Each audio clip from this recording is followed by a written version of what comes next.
What's up, everybody? Welcome to Kinda Funny Games Daily for Tuesday, August 15th, 2017. I'm one of your hosts, Greg Miller, alongside the busiest lady in the business, Andrea Renee. Hello. I'm happy to see this necklace making a return. Oh, thank you. I like this one a lot. This is one of my faves. The blue belt, also great. You're always on point. I do my best. Yeah. Kevin, we got to get me more shirts. She's outclassing me every time she's on this show. The blue belt is dope, Kevin says off camera. How you been, Kevin. Andrea? I feel like I haven't seen you in a duck's age. Before you guys went to Vegas, are you a different person now? Yeah. I feel like I've changed a lot. I've life-changing seen a lot. You know what I mean? experience. Yeah. I've definitely aged a lot. Slept a lot too. That's good. Yeah. Sleeping is important. It is very Honestly, important. Vegas is one of the best places to sleep. Yeah. Because the hotel rooms in Vegas all have those really heavy doors. Yeah. So it's like really just shuts out any Isolation noise. chamber. And then they all have those awesome blackout curtains. Yeah. So you That's can a great just point. sleep through the entire day. Yeah. What did you do while I was in Vegas? I played some video games. Okay. What'd you And play? I worked on a bunch of stuff for PAX. So I played a little bit of Pyre. I played some Sonic Mania.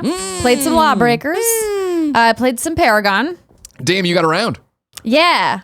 I didn't get enough time to devote a lot of hours into any single one of those Sure. games. You want to touch everything. But yeah, a few hours here, a few hours here. Okay. Just kind of hopping around. Gotcha. Those games will come up later in the show, so that's helpful that you did that. Yes. I've been playing embargoed things that I still can't talk about. Ladies and gentlemen, this is Kinda Funny Games Daily. Each and every weekday here on a variety of platforms, we run you through the nerdy video game news you need to know about before getting all dirty with what we think of it, talking to you in your comments, reading bad PSN names, and having a great time. If you like that, please, you can watch the show live as we record it on twitch.tv/kindafunnygames. But we don't look at the chat. We want a polished podcast. Instead, if we screw something up on the show, you have to go to kindafunny.com/you're wrong. Tell us what we screwed up as we record the show. We read it at the end to set the record straight. If you want to watch later, no big deal. You can go to youtube.com/kindafunnygames or podcast services around the globe. No matter where you consume the show, thank you so much for consuming it. Housekeeping. There's new Kinda Funny doodles up on youtube.com/kindafunny and the Kinda Funny sale and new shirt for Kevin's bachelor party. Roll on at kindafunny.com/store. But for now, let's begin the show with what is and forever will be the Roper Report. Time for some news. That was a serious one. That was a serious do today. You know what I mean? Yeah, a little subdued. I like it. Okay. All right. There's 4 items on the Roper Report. A baker's dozen. Damn it. Oh, what? That sounds sad. Man, Kevin's breaking out like Cronkite voice. Oh, you're about to cough. Yeah, okay. Wow. All right. Okay. Forgiven. Number 1, the top story on the Roper Report. Discord has said, fuck you to the alt-right. Yeah. Today on Twitter, they put up a statement. Discord's mission is to bring... this might have been yesterday, too. Kindafunny.com/you're wrong. I forget when it went up, but it happened after yesterday's show. Discord's mission is to bring people together around gaming. We're about positivity and inclusivity, not hate, not violence. Today, we've shut down the AltRight.com server and a number of accounts associated with the events in Charlottesville. We will continue to take action against white supremacy, Nazi ideology, and all forms of hate. Kotaku wrote about this. That's what tipped me off. That's the actual quote that Discord put up on their Twitter. But Kotaku's article continues. AltRight.com swiftly posted a response referring to Discord's employees as, quote, pathetic nerd cucks who, in their actions, joined the war against free speech. They added the Globo Corpo Homo Judeo establishment is coming at us from all angles and lobbing everything that they have our way. Boy, oh boy. They sure picked the wrong enemy. History has shown us that regions of disenfranchised, intelligent, and motivated young men are very, very good at resisting tyranny. Kotaku updated. Discord sent Kotaku their official statement from CMO Eros Rezemi, we'll say.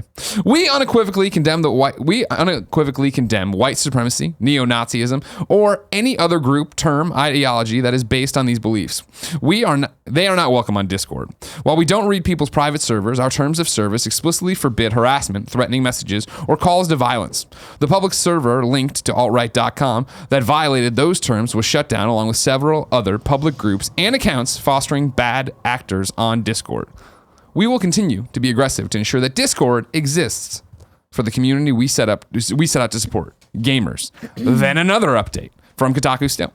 AltRight.com has commented, we are fully dedicated to the American tradition of free speech, and this includes controversial speech. It is a shame that Discord does not share this belief. People in our movement will simply find other alternatives in order to express their views. What do you think of that, Andrea Renee? I'm very glad to see Discord take such a firm stand against this kind of hate speech. I also agree that free speech is incredibly important to our country and the history of where we came from. Sure. But as a private service, Discord has the right to run their business however they want. And they said that they violated their terms of service, which you agree to when you sign up for Discord. So I think it's a pretty cut and dried case here. Oh, 100%. Yeah, I'm with you that I think you nailed all the points, right? And then I'm glad Discord took a stand. I'm glad people and other entities and websites and uses of that kind of nature are doing the exact same thing and standing up for this, right? And the fact that, yeah, you can have these ideas if that's what you want to have and that's the kind of person you want to be, but you can't go out and incite violence on these things. You can't come out and talk shit to this degree on these programs that use, again, terms of service or something you jump into. So shout out to you, Discord. Great job. And Nazis are stupid. Nazis are the most stupid. But man, I'll tell you what, this is one of the most aggressive campaigns I've ever seen for a game because Wolfenstein 2 has gone above and beyond. Like, hey, let's really make our game sell.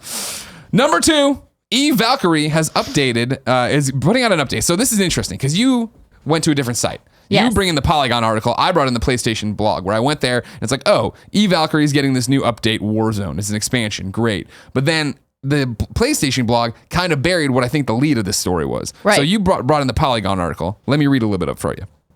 What happened is Valkyrie is dropping the VR requirement. CP Games will release an update for Valkyrie in September that it describes as a complete overhaul for the first-person spaceship shooter. In addition to new maps and new weapons and abilities for ships, Valkyrie's Warzone expansion, ... No longer will the game require a VR headset to play. PlayStation 4 and PlayStation, this is a quote now, sorry. PlayStation 4 and PlayStation VR gamers will be able to fly and fight alongside each other in Valkyrie Warzone, both in and out of virtual reality. CCP Games lead game designer Andrew Willens wrote on the PlayStation blog. On the Valkyrie website, CCP confirmed that the Warzone expansion is coming to the Windows PC version as well on September 26th. Valkyrie Warzone will be a free update for the existing owners of the game. CCP is also lowering the game price from $39.99 to $29.99. And then it goes on a few of the other enhancements, ships, and things like that. What is your take, though, that they're dropping the price and they're dropping the VR? I think dropping the price is the right move for how long that game has been out. And the idea that players who are in PSVR can essentially cross-play with people on PS4 is excellent. I think that there's a lot of VR titles that could benefit from this and maybe find a renewed lease and a bigger audience and more sales if they make this available to people who don't have VR. Because PlayStation has done an excellent job with the PSVR headset. You know, there are, quite a few of them out in the wild, but it doesn't compare to how many PlayStation 4s there are. 100%. So, I mean, good on CCP for kind of leading the way. I haven't seen any other games that have done this. So if you guys are watching, you know of other games that have PSVR and PS4 crossplay or that are available on both platforms. I think the only thing that comes to mind... Resident Evil, but it's not multiplayer. I'm with you. So I think the key here is the crossplay. There are other titles that are available on both platforms. Yeah, exactly. But this is interesting. I never really wanted to play Valkyrie in VR because it was just too intense for me from a nausea perspective. There's just too much going on. But I would definitely check it out. 2D. I want to put a pin in what you're saying, and I want to bring Jeremiah Jux into the conversation. He wrote in at kindoffunny.com/KFGD, just like you can, and says, "Good morning, Pterodon, Master Clef, and Andrea. Super hot VR, Farpoint, and Spider-Man VR. In 2 months, PlayStation VR hits its first year. I have been a faithful PlayStation VR owner, but we have been ringing the talk about PlayStation VR bell for far too long, and it's getting a little tiresome. So maybe it's time we admit that the PlayStation VR tombstone is carved out and just waiting for an end date. Or can the upcoming titles like Moss, Skyrim VR, and or Final Fantasy 15 Monster of the Deep bring life to this dusty headset?" That's the interesting tweak I see on this. Dusty headset? Yeah? What? Are you using yours a lot? I mean, you don't. But you get sick in VR, right? Well, listen, I'm not a good case study for an active VR user. Yeah. We have the PSVR headset, but I don't turn it on a lot because I personally... Dusty headset. It's not dusty because dust. It's dusty because I don't prefer that as my gameplay experience. Yeah. But there are hundreds of thousands of people out there that do really enjoy their VR games and play them a lot. And that's, I mean, like my headset at home is dusty as well. In the same way that I got it, and I love the experience I've had in PlayStation VR, right? I've had a great time, mainly with the launch lineup. The things I've played since then, Special Delivery or even Farpoint, I was like, all right, this is cool, but I don't want to spend X hours in here, right? I think Resident Evil was the last thing I sunk so much time into. I was like, this is fucking great. I just think calling it dusty implies that it's been around a lot longer than it has. I mean, we could call the Wii U dusty. Okay. At this point, I think it's just the dust is just implying how much it gets used. Is what the games he's laying out, right? Right, but I think that there's been plenty of titles that have been released on this platform. A lot of titles have been released, but how many quality ones? How many ones where you're like, holy shit, I need to do this? I think Farpoint was the last big one that people were like, that looks awesome, and then there's been so much hullabaloo that they can't get the gun, that they can't get the goddamn gun to go play Farpoint, right? Yeah. But to his point, this is an interesting, not canary in the coal mine, but glimpse into why are they putting it into so you can play it to move more units, and they're lowering the price to move more units because I'm sure the investment they put into Valkyrie must not have been made back. Well, that's a great question. I don't know. Sure, I'm hypothesizing. I think we're at a weird point in the life cycle of virtual reality. I think we're almost too ahead of the curve still to see where the full potential of VR is going. So we're in this kind of gap space where they're like, hey, look at all these cool games that are out now. But I think where it's really going to shine is a couple of years from now when developers have really optimized the hardware to work with the software that they're creating. And we're getting experiences that run really smoothly, that are approachable, that maybe focus more on the experience instead of the gameplay. Because I think that's why all these VCs are investing so many millions and billions of dollars into virtual reality right now, is not because of the games that are coming, but because of the other experiences that you can do in virtual reality. The interesting takeaway that scares me about this, right, is that okay, are we going to see more developers start leaning this way? Okay, you can use PlayStation VR, but you can also play it in PlayStation 4. Because when we were leading up to PlayStation VR's release, and even VR in general, so many developers, even ones who weren't making VR games, were saying that if you want something to be great on VR, it needs to be built from the ground up for VR. It can't be something that you tack on later. And I'm talking about like people like Drinkbox when they made Severed. It was very much like, oh yeah, VR is really cool and it'd be nice to be able to do that. But we've built this game in a way that there is no roof and there is no floor. Like you're just seeing what's around you. And it was even when Steve Gaynor was coming on, I think maybe after Tacoma had been announced, but even talking about Gone Home, you're like, oh, you do walking sims. You must be. He's like, no, I don't want to do VR games. That's a different kind of game. And that I feel like that you can't just take my games and slam them into that. You have to actually sit there and make that. Absolutely. I mean, I'm going to go out on a limb here. Go out on that limb, Andrea. And say that converting a game from VR to a traditional console or PC platform is not easy. Yeah. And what you said is right on point. I think CCP was in a unique position that this game has been in development for a really long time. Yeah. So they've had time to say, hey, how can we get, these players to cross-play together? That's why it's so unique. I don't think that this is going to be something that's widespread. I don't think very many developers have the resources or the capabilities to accomplish this from a technical standpoint. Sure. But that said, I think the idea is really cool. Oh yeah, the idea is awesome. It's just my concern as somebody who I want to see PlayStation VR be successful. I want to see VR in general be successful. I like the idea of this is a brand new way to play. Everybody's learning as they go. New cool ideas and games are coming from it. It's just my concern that if VR becomes like it is in Resident Evil 7, where it's like, oh, that's an option if you want to, but you don't have to. Then if I feel like we're getting to where, PlayStation Move was, where it's like, oh, there's a mode in BioShock Infinite you can play with it, but you don't have to. It's not, I'd rather it be like, no, you have to do this, but I understand what you're talking about with resources in general. You make a game, it costs millions of dollars. You can't hope to recoup that. And that's what we're seeing with PlayStation VR already, I think, where developers are scared to go in there and make something phenomenal AAA and go really, really commit to it because, well, there's only so many units in the wild. Why not make that a console game, a PC game, or something to that effect? Totally. That's the chilling effect, Andrea. Yes, indeed. So I don't have good news for you, Jeremiah Chucks. Moss looks awesome. Moss, and that's the thing where like I played Moss and I really dug Moss, and you hope that games like that will continue to go and inspire ideas. But the problem is that I think we were great at Wave 1 with PlayStation VR of, like I've talked about this on this show and PS I Love You XO. Everybody who bought it got in with it being like, all right, this is a piece of tech. I'm not going to play it every day. it's something cool to go and see what it's going to become. And I think those expectations were correct. But now it's like we need that second wave, and you need a second lineup of games that people are like, holy shit, like I need to get a PlayStation VR because of this game, and then get those people inspired and get more units out there to get more bigger developers out there to make bigger and better games. IMO. We'll see. I'm sure Shuhei's got it all planned out. When was the last time PlayStation jumped into something it didn't have the end game figured out? Who could say? Number 3. Good news, everybody. Switch is coming back to GameStop this week. Another Polygon story. Man, they're killing it today. The Nintendo Switch can still be hard to find at retail, but GameStop announced today that it will have the system back in stock in all its physical locations starting tomorrow, August 15th. Holy shit, that's starting today, Oh my actually. God, it's today, August 15th. Everybody run out right now.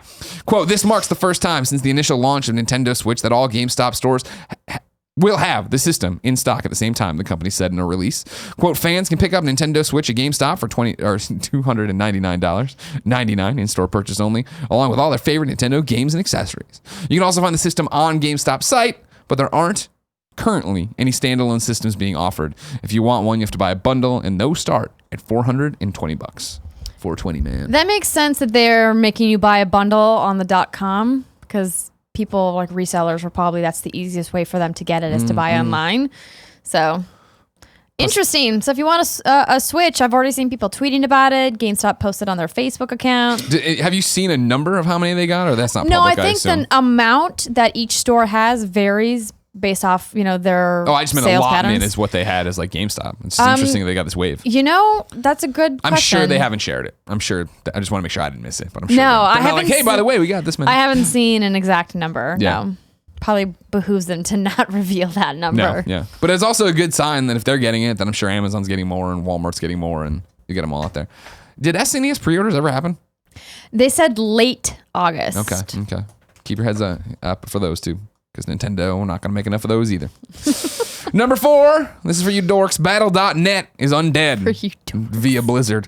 I'm going to read Blizzard's thing because, what was it, 2 years ago now? I think it was 2015. They were like, no, we're phasing out Battle.net next year. And everybody got all mad. And now Yeah. they're bringing Battle.net back. Blizzard says, when we announced that we'd be transitioning away from the Battle.net name for our online gaming service, we suspected that the shift would be challenging. We understood that Battle.net stood for something special. It represents years of shared history and enjoyment, community and friendship for all of us and our players. Battle.net is the central nervous system for Blizzard games and the connective tissue that has brought Blizzard players together since 1996. The technology was never going away, but after giving the branding change further consideration and also hearing your feedback, we are in agreement that the name should stay as well. Take it from the developer formerly known as Silicon and Synapse and Chaos Studios, names are important too. Moving forward to help offset some of the original concerns we listed in September, we will be connecting Blizzard to Battle.net in our logo for the service and in general when we refer to it in print, BlizzardBattle.net. So congratulations, everybody. You win. And don't bother writing in about you're wrong. They announced it in September. 2016 is what I'm trying to say. Great. Hooray! Don't get me wrong. If you guys, I totally understand being attached to something and not wanting the name to change. But there you go. It's back. You can play Hearthstone on Battle.net now. You're going to be able to play Destiny there too. Right. But I won't, because I'll be playing on PlayStation 4. Did you see that new trailer that was released today? No. 4K, 60 frames per second. Destiny PC footage. Destiny Sure. 2 PC footage to be specific. So if you guys are interested in playing Destiny 2 on PC, you can check out that trailer, see what it looks like in its full 4K glory. Don't do it. Don't give in. Don't you want trophies? Don't you want friend systems? I mean, Isn't your PC overworked enough right now with Excel and why? Microsoft Word? If people want to play it on PC, I'm fucking around. what do you It's a got fun against joke. PC? Well, because clearly I'm on the losing side of the argument. That's why. It's just like me with Vita. It's just like me with Batman v Superman. I would think for this particular case, you're not on the losing side because the audience is already established on PlayStation. So, Oh, sure. I just meant console gaming versus PC gaming. It's like, I know PCs are better. You know what I mean? Like, I know that they're a better way to play. I understand you enjoy it. You get all your visuals. better your, being relative. Your teraflops and your whatnots, and you got your Discord app right there, and there's no Nazis on it, so it's great. But, I'll take it back where I am, where I'm over on PSN with Bumlicker69, who's made that name 11 years ago and can't change it. And now he's a father, and he begs Andrew, Yes, Greg. if I wanted to know the bevy of video games that were out today, where would I go? You would go to the official list of upcoming software across each and every platform as listed by the Kinda Funny Games Daily Show host each and every weekday. Joey, I'm pointing at you. Give me your jingle. Give me a jingle noise. Oh, I Just nailed it. You're Perfect. You're learning to run these shows great. Out today.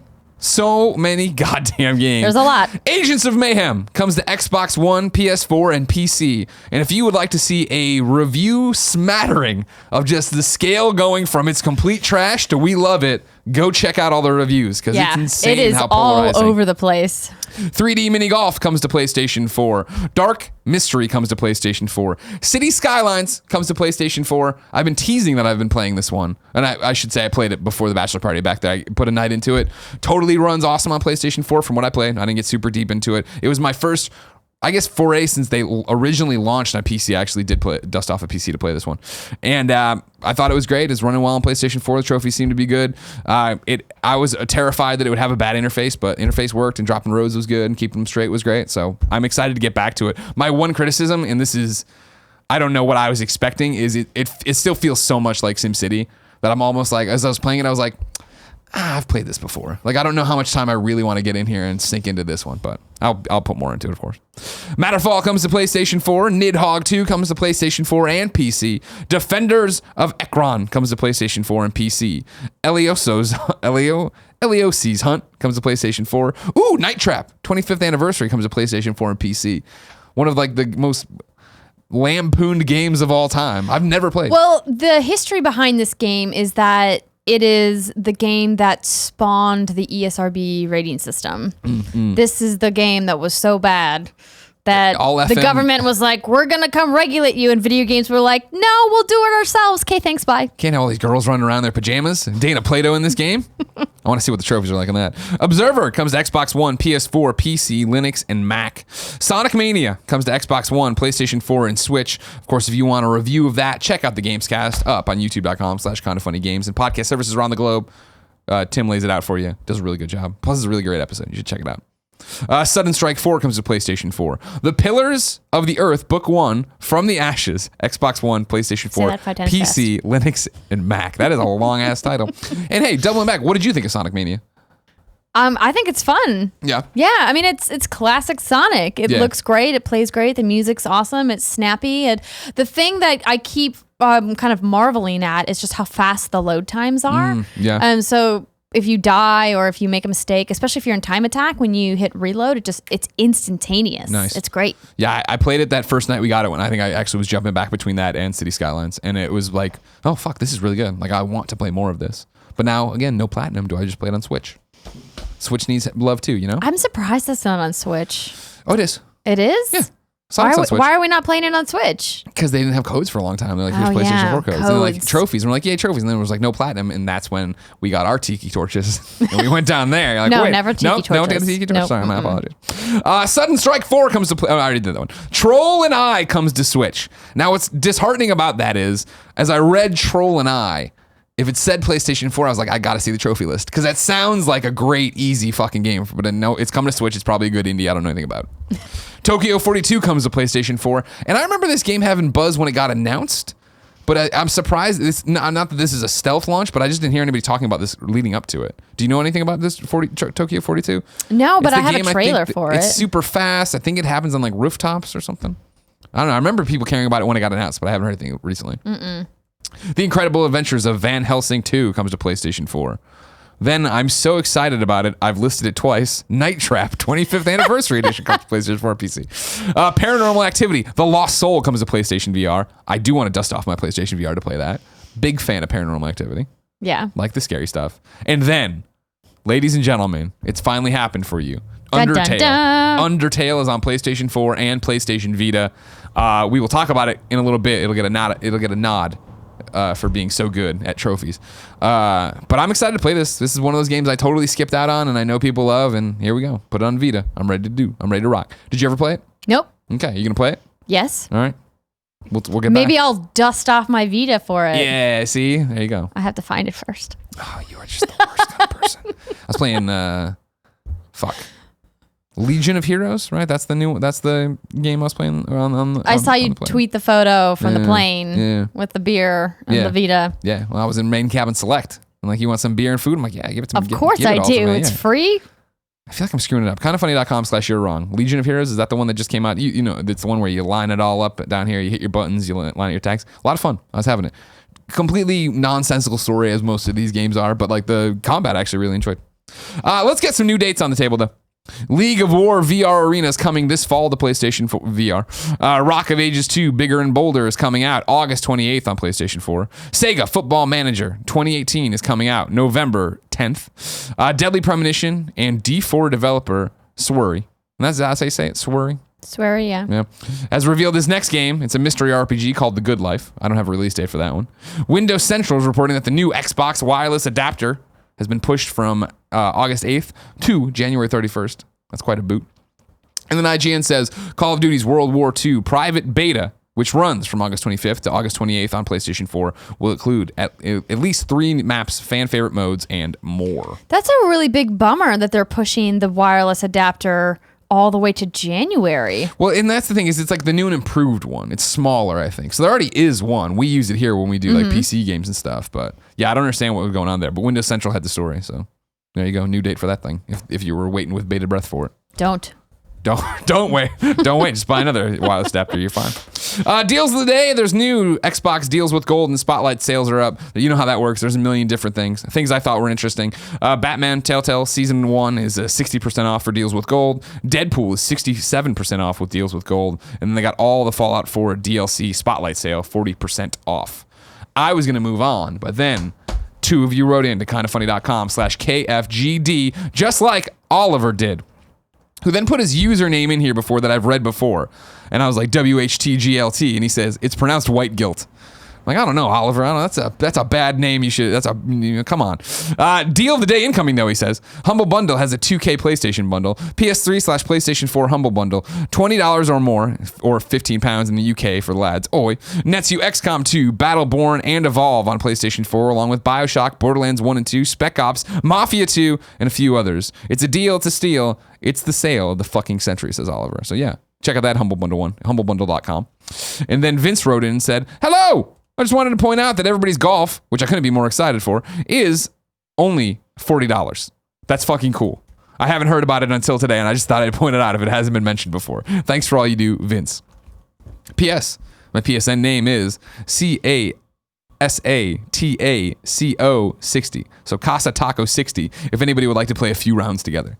Very excited for Everybody's Golf. So I just wanted to, if you point out the fact that Everybody's Golf is cheap, I'm going to put it out there because I'm doing a giant stream the day of. Can't wait to golf with everybody.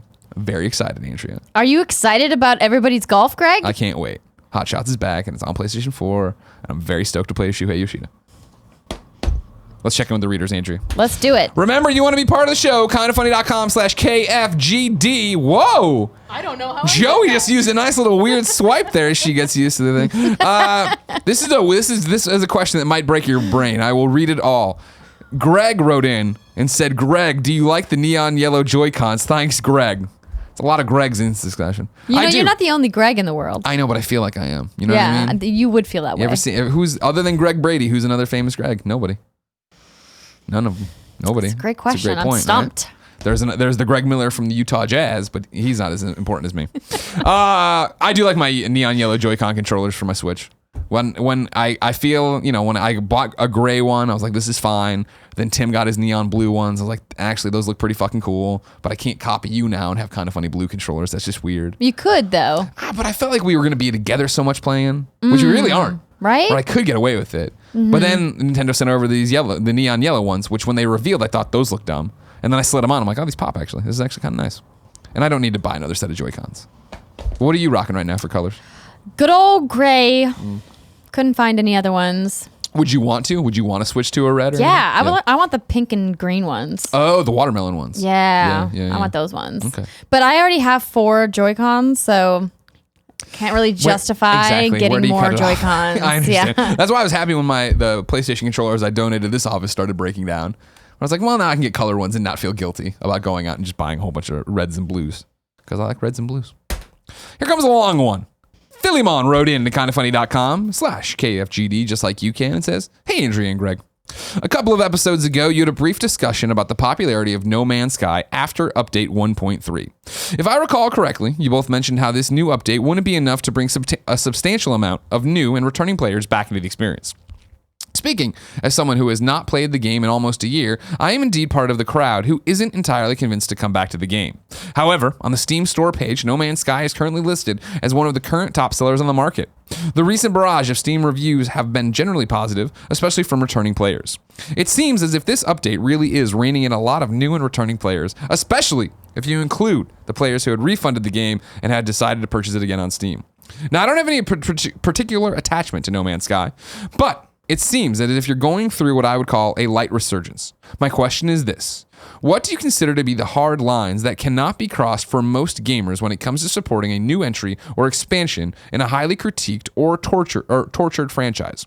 Despite the deception and empty promises brought forth by Hello Games upon the game's release, it looks like even those shortcomings weren't enough to kill the game's selling potential even a year after its release. The same can be said for other games like Final Fantasy XIV. Thank you. Keep up the good work. Philemon. So this is an interesting idea. So I'm glad that he wrote in, because when we talked about that story, they hadn't released all of the details about Pathfinder, this update 1.2, and what was specifically going to be coming in the update. So it was like you're we're putting a story in the game. Right. So you were right. We didn't give it enough credit at all. Once the full update came out, it was the first thing I thought of. I was like, wow, I wish we had gotten all of this information before we talked about it on the show. Yeah. But we didn't. But going back, and even I pulled up the No Man's Sky website right now to just take a look at it again. I mean, this is quite expansive, everything that they are putting in here. If I had had this information then, I definitely would have had a different opinion of it. Sure. Yeah, I think that was the interesting thing of that, and then to see it jump up on Steam and have them more positive, especially because Steam's so great about like recent reviews are saying this and they were positive, and then to see it on Amazon, it was tracking right behind Hellblade in terms of like people buying it again. I think what this is and what you're bringing up, Philemon, is from the get-go, people wanted to like No Man's Sky. No Man's Sky, it like, and I'm not, I know we still have the board over here of people who care about Agents of Mayhem, right? Agents of Mayhem didn't have this giant wave of people behind it as it came up to release that were like, I can't wait for this fucking game. Again, there was 4 of them. No Man's Sky had people who really wanted to love this game. And when they got there and it wasn't that game, the backlash and the returns wasn't because like, oh man, fuck you guys. It was because they wanted to like it so bad that they wanted to be into this game. So if the people who didn't return it finally start seeing the Pathfinder stuff and saw, I mean, you look at those screenshots now and it does look like, oh shit, this looks like the game you used to demo on stage and do all these crazy things with. People want to jump back into that and see that. And I think what are the lines here? I think, the video game industry gives out a lot of second chances. I think in the way that like and I always like the man, don't get me wrong, but like Peter Molyneux is somebody I think who's out of second chances in terms of now when he comes up in an interview, everybody immediately is like, this is bullshit. And I think with Hello Games, like what's on the other side of this is what I hope is going to happen for them is the fact that they've now delivered a year later the product they really wanted to, or at least closer to what they wanted to. They'll continue to add to it. You'll continue to have this. And as the clouds kind of part and people are like, all right, you know what? No Man's Sky had a fucking shitty launch and this, that, and the other, but it's a fun game now. You hope that then Sean Murray can go out and do interviews and have it be like, we learned a lot. Let me walk you through everything that went wrong and not, attack Sony or say it was their fault or, a little bit of everything of like what was going on behind the scenes, what we needed to do, and why we shut down and went basically radio silent for a year, with the exception of like the updates they put out. But I mean, in terms of no tweets, no interviews, stuff like that. Well, they're a very small team. I think there was a misconception that because PlayStation published this game, that there was a massive amount of people working on it, and that just is not the case. So they clearly just needed more time to really make good on the vision that they had been talking about. Sure. And, we're, I don't think, ever going to get the full story about why they were forced to publish when they did. We could all make guesses about, deadlines and fiscal years and things like that. Deals, yeah. But if PlayStation had allowed Hello Games to take this extra year and really polish up the game, put all these features in before they published the game, it would have been a totally different story. But that's just not the way that it shuffled out, And so I'm interested and excited to see people's reactions to this. Not just people who have been playing and hardcore fans of it, but people who set it down right after they got it and now have picked it back up and what they think of the new update. I know some people are waiting for the multiplayer to actually be implemented before they go back to it. But I mean, this makes me want to take a look again. Yeah, I mean, and that's what we were talking about when we didn't even have all the information, right? Is my hope was that it would be enough that people could start to see it, because I feel bad still for what happened to that team and how this all shook out. And I'm glad to see that has been the case. I remember, talking about it in the GAF thread, and that when on the original announcement, people were positive again. I'm like, oh, okay, maybe I'll give it a shot. Maybe I'll do this. It's nice to see that's actually turned around and wasn't just offhand praise. For me, it's the same thing as we talked about at the time, though, of just like, that's cool. I think my time for it's past, at least now. There's so much coming out right now every week that I want to deal with those new games rather than jump back into this thing. But I like the original No Man's Sky, vanilla No Man's Sky. So, what can I say? Wit wrote in to kindafunny.com/KFGD and says, this is both a question and a shout out in response to the Sonic Mania trophy problem. We went into this yesterday. No platinum. What's going on? What the fuck? We all know that good trophies never hurt a game and can serve as a buying point for some on-the-fence gamers. While advertising Pyre, Supergiant posted an article on the PlayStation blog stating, Pyre out Tuesday, enhanced for PS4 Pro, 50-plus trophies, new launch trailer. In the article, Supergiant discussed how important it realizes trophies and platinums are to consumers and how building a trophy list is quite important to them. If Supergiant's name alone and the incredible reviews didn't push people to play Pyre in the first place, Supergiant definitely encouraged consumers with their trophy lists. Do you think other smaller companies will notice Supergiant's awareness of the trophy community, or will it take Sony to really force the trophy list to become more important in the eyes of developers? I think more people I think the fact that so many of us are vocal about it, and like you have people screwing it up like the Sonic Mania / PlayStation dev party working with them, I think that you have no choice but to look at that and understand that that's important. And in the same vein, I wanted to give a shout out to Undertale's trophies that are live now, right? They're really basic stuff, but they're really funny. And so like the first trophy you get here is get an item, and it's called, don't worry, I have lots of ideas for trophies. And then the second one's called, like getting items. This is your second, when you get 2 items. Or getting more items. This is when you get 3 items. And then when you get 4 items, the trophy is, help me, I'm out of ideas.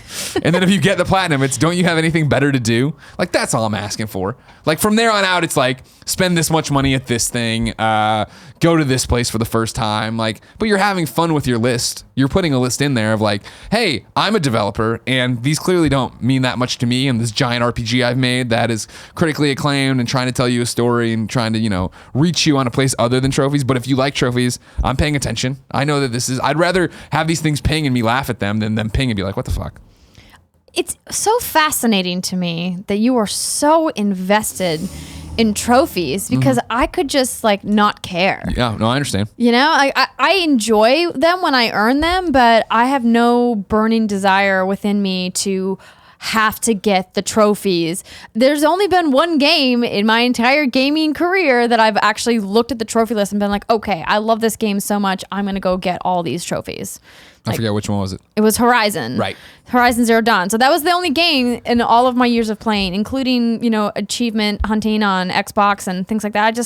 For me, I enjoy my time. It's about the journey, not the destination when I play video games. And if I get some achievements and get some trophies, great. But I know that there are lots of people out there like you who these are incredibly important for. I'm trying to understand why.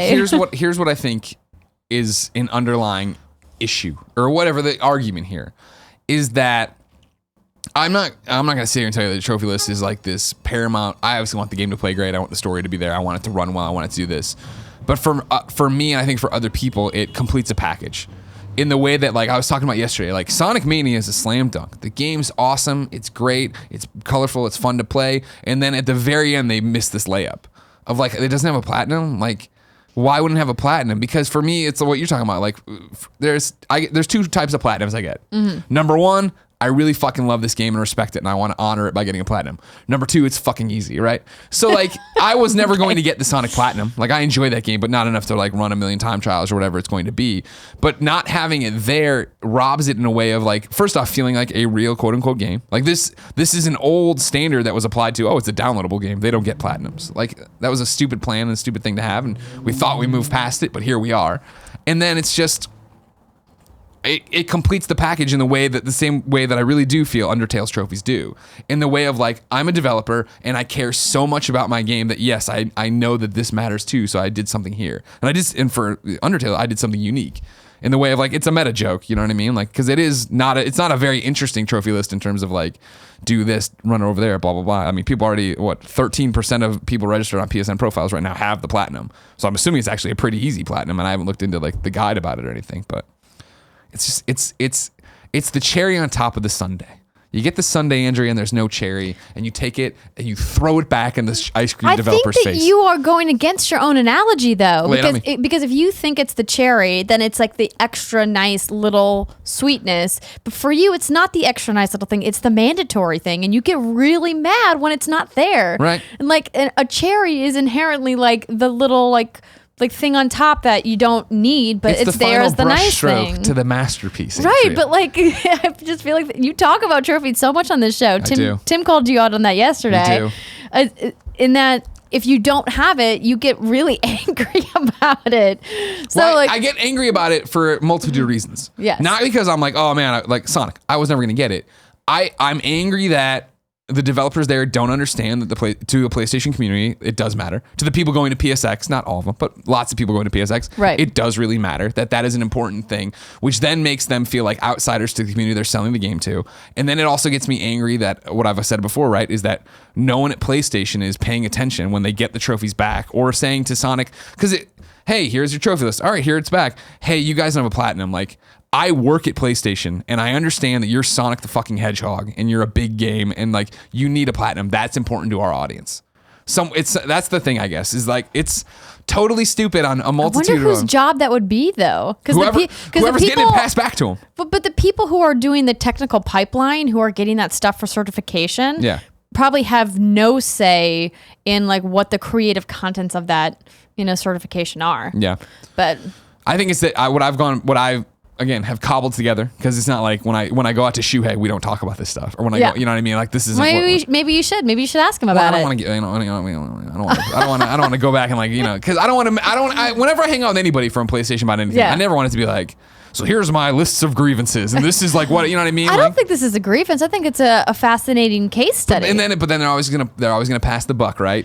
Shuhei's going to tell you he's in charge of Worldwide Studios. He doesn't have it. We're like, well, where's the trophy czar? Who is it? Bring them to me. You talk to Gio, he's like, it ain't me. I'm like, where are they? I go up there. Sean Layden gives me an award. I'm like, where is it? And nobody knows. Nobody's got it. It's just somebody is giving out bad advice, because this is what happened with Ground Zeroes, right? Where when they asked, like, wait, why doesn't it have a platinum? And Kojima's just like, oh, they said we couldn't have one. And it's like, come on. Somebody should have said you can have one. You fucking Metal Gear. Everything sucks. I'm done with this show. I don't like that one right now. You gotta find a good one, Yeah. You don't want to just toss one out here to toss one out. Man, we're almost out of questions. Oh man, the show's been going a while. I didn't pay attention. All right, fine. Why not, Pete says. Both Agents of Mayhem and Matterfall released today, seemingly with a fizzle. So, hypothetical scenario for you both. It's the start of 2017. You've been brought in because the studios are worried that both of these games are destined to flop.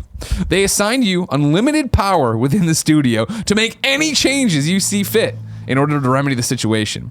You can do anything from changing the marketing, moving release dates, or even changing the scope and tone of the games. What changes do you make in order to make each of these games a financial success? I think the easiest answer for Agents of Mayhem is make it multiplayer. Yep.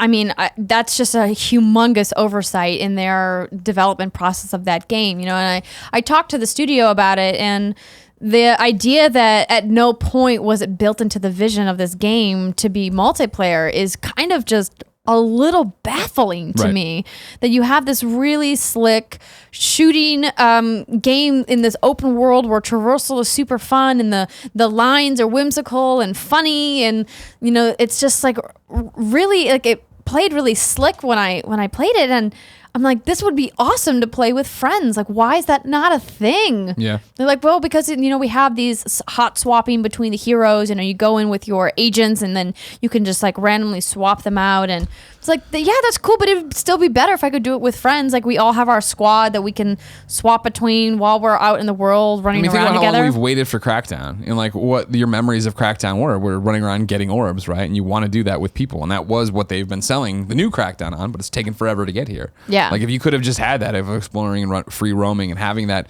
Saints Row over the topness that Volition's known for, but in that world, I think that would be a better way to put it. Absolutely. So. And then for Matterfall, Done I still think goofed. Matterfall's biggest. I mean, I haven't played it. I have it on the PS4, but I haven't played it. I looked at IGN's review today, saw it was a 7, good.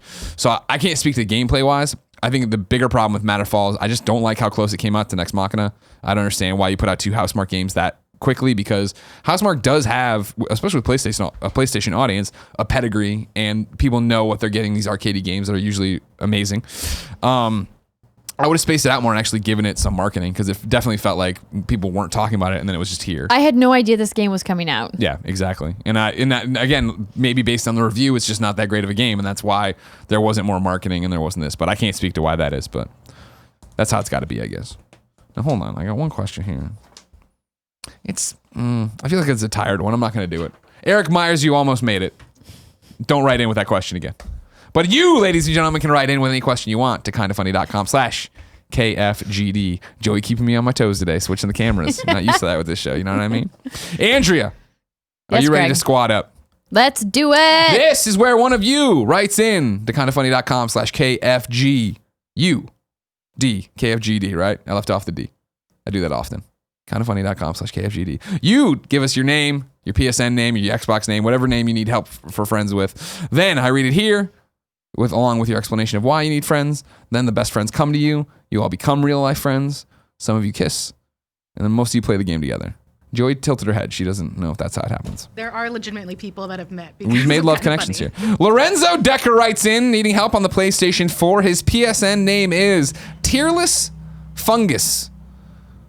TEARLESSFUNGUS, all one word. I swapped from the Xbox to the PlayStation 4 a long time ago, and my main friends did not follow me. Sad emoji. I play a lot of Lawbreakers right now and would love to play with other peeps. You want to play Lawbreakers with somebody, ladies and gentlemen? Go to that PlayStation 4, hit up Tearless Fungus. That's Lorenzo. He needs help playing Lawbreakers. Speaking of Andrea. Yes. Yesterday on the show, you weren't on. That's correct. We talked about Lawbreakers a little bit. Yes. And basically, it was like... You guys were like, I ain't got time. Yeah, you know, but it was that thing of like, well, a guy was like, why isn't it's a critical success? People enjoy the game that are reviewing it. Why isn't it finding a bigger player base? Why does it seem people are sleeping on this? And I had my reasons of just like, I had played it and it was fun, but I'm just not that kind of gamer. Tim's like, I'm playing fucking only mascot shooters from 1990, or not mascot games from 1990. So I put it out to you.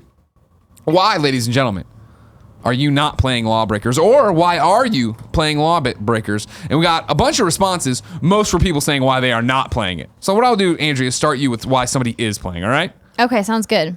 The one and only Tearless Fungus wrote in twice, and he says, it manages to marry, in my totally non-professional opinion, old, fast-paced, Unreal/arena shooter feel with current first-person shooter advances.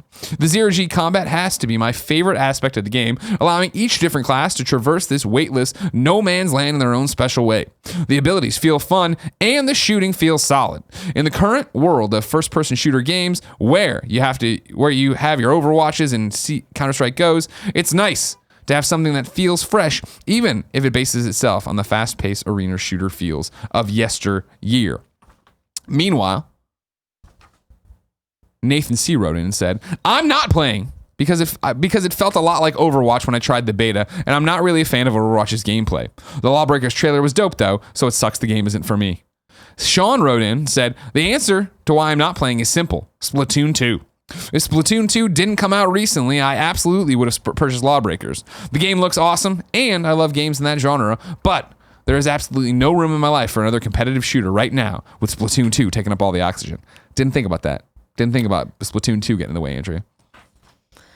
They're just wildly different games. I can't imagine that one would replace the other. They're just too different. But I started playing Lawbreakers. It does have a really nice, fresh feel to it. The shooting mechanics are very tight. They're really well done. The characters are interesting. I haven't gotten a chance to really play with all of them yet. Sure. The problem I have with Lawbreakers is there's no onboarding at all. Oh, just right in the deep end? I mean, there's not an area where you can really stop and take a look at what the abilities are for each of the different heroes in the game. And that's tough because the best place to try everything out and learn about the character is in the match, which is not ideal because then you're in the match. Right. And so that's the main issue that I had in my first play sessions is like, hey, I want to stop and read about all of these abilities. I would like to maybe go test them out somewhere, but there's like no tutorial. There's no like practice arena. You could do a private match, I guess, to practice, but not a lot of people have enough friends to do that with. Sure. So I'm kind of in the space where I want to keep playing it and want to keep testing it out, but the fact that it's only PvP is a little off-putting to me, particularly because it's a hero shooter. It doesn't feel enough like Overwatch. I don't know where that's coming from. It definitely is more of like an arena-based shooter. And as long as it's done, executed really well, who cares if it's something we've seen before as far as like the basic gameplay mechanics? I think there's enough different with the gravity jumping that makes it interesting. But again, they don't really teach you how to do the gravity jumping if you didn't play in any of the betas. Yeah, I remember. And that's an oversight if they want to expand that player base. You got to give people like a basic tutorial. Right. And when I was playing there, the helpful, of course, I had like the QA around me and I had Cliff over there. And like to get those things, like, I picked it up quicker, but I wasn't mastering it by any stretch of the imagination. I can't imagine just jumping in there and not understanding that and not having it walk you through. Do you expect then the patch to come down the road in the next 6 months that's like, all right, cool, we've heard that feedback, we add all that stuff in, and then do you think that changes some of the narrative on it? It's hard to say because down the road there's a whole bunch of other really big games coming that are going to, take up the mind space for everybody. Yeah. So if they're going to jump on that and ride their publicity wave at launch, they need to do it quickly. Right now, yeah. Or they need to wait and do it like Q1 next year. And then I guess the question for you then, are you planning to go back for more Lawbreakers? Yeah. Okay. I want to play more. I don't think I've given it enough of a fair shake to say if I definitively like it or dislike it. Sure. I've liked what I've played so far. I like the loot box system. I think because it's a $29.99 game, it feels a little bit more fair to have these like cosmetic items inside the loot boxes that you pay for. You can also earn them. I earned a bunch just by playing. But of course, because I wanted to check out what I could buy, for research purposes. For research purposes, it's a tax write-off for her. Don't worry about it. I bought some loot boxes and opened some stuff and got some new skins and cosmetic items, things like that. Also, where are we at right now with Paragon? Are you on board with the changes, or are you still very angry? So I'm really on the fence about it. Okay. Like I sat down and played some more matches with my normal crew this weekend, and I just got crushed because I don't understand the card system. And a lot of other people who I play with have got more time to really like kind of deep dive into the new gem and card system. I haven't gotten the chance to build out my optimal decks yet. Sure. And going into PvP matches with people who have, you're at a severe disadvantage.